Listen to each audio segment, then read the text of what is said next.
In times of economic downturn and isolation, we know that cases of domestic abuse do increase.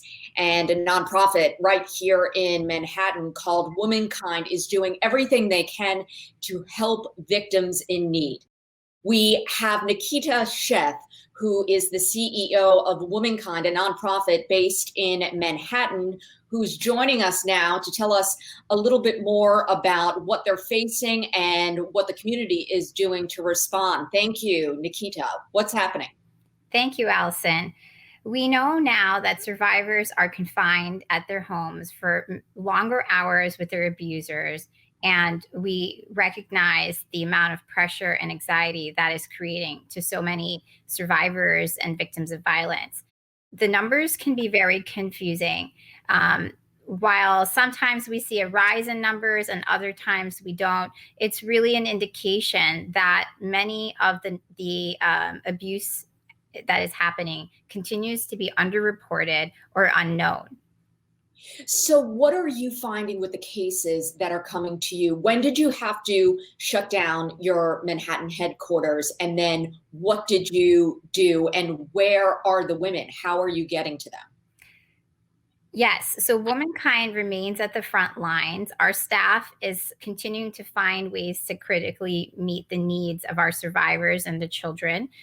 So we really are nimble in the way we're continuing to provide support, including phone and virtual counseling sessions. Our helpline is still running 24 hours a day.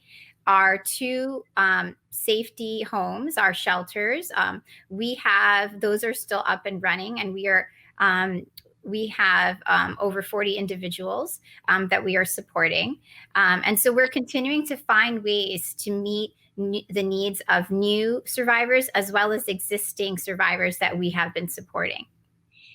What is a woman supposed to do when she is faced with this situation? What is your advice if you're in an abusive situation, you're in the home, you're told to stay home, you're in quarantine?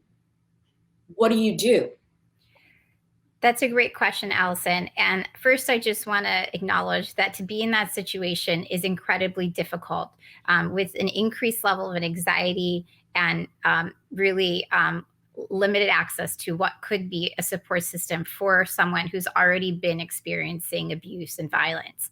The first is really to be able to know that so many people are here for you. And we want to highlight that while we are physically in isolation, that many organizations, just like Womankind, are here for you.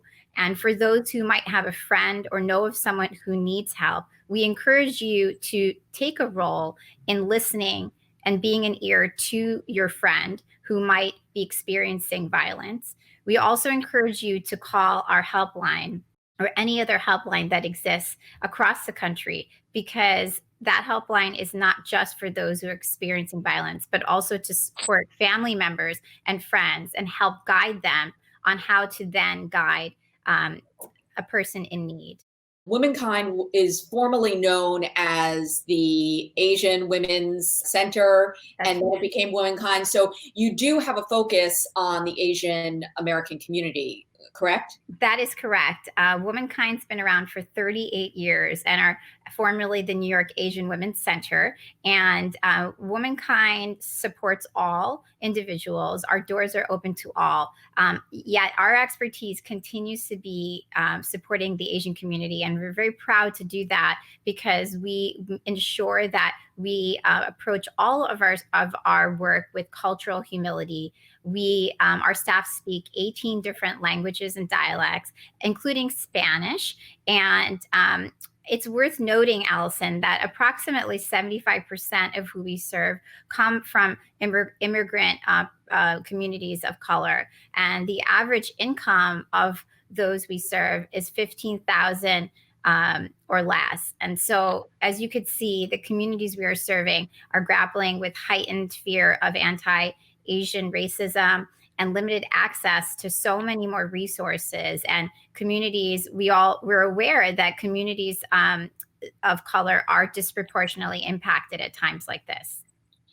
So if someone is in a situation and they call the helpline, how do they, and they want to go into some sort of shelter, how do they get out in a situation like this? We have modified the way that we are guiding our survivors around safety planning. And so the first step I would say is certainly do reach out to our helpline. And also on our website, we have a page just dedicated to safety planning. Um, what we've been doing to help a survivor in that case is thinking about what is going to be an even more time sensitive um, way in being able to support a survivor to find safety. And so I will give you an example. If we were to be able to find a spot for an individual and a family member and their children to come to one of our shelters, a staff member would work through a safety plan and coordinate how they might be able to leave their belongings outside of their home and plan to meet them in a location that is safe and then bring them to our shelter. And so there we are here for anyone, and we will walk through the process and support you in any way. So many survivors have lost their jobs, or family members have lost their jobs and are really looking to be able to survive.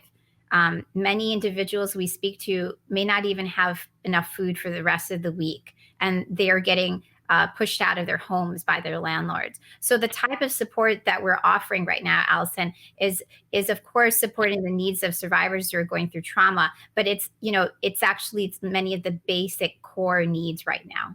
So if someone does need food or they're having a problem with shelter and there is that moratorium on being evicted, you will step in and assist them. That's right. Womankind has been raising money to provide emergency cash assistance. That's emergency assistance dollars, whether that be for groceries or to help cover rent. And that's really important because we need to be very conscientious of this time and how that might lead and will unfortunately likely lead to an increase in homelessness. Out of all the boroughs, which one do you have the most impact on or you're engaging with the most?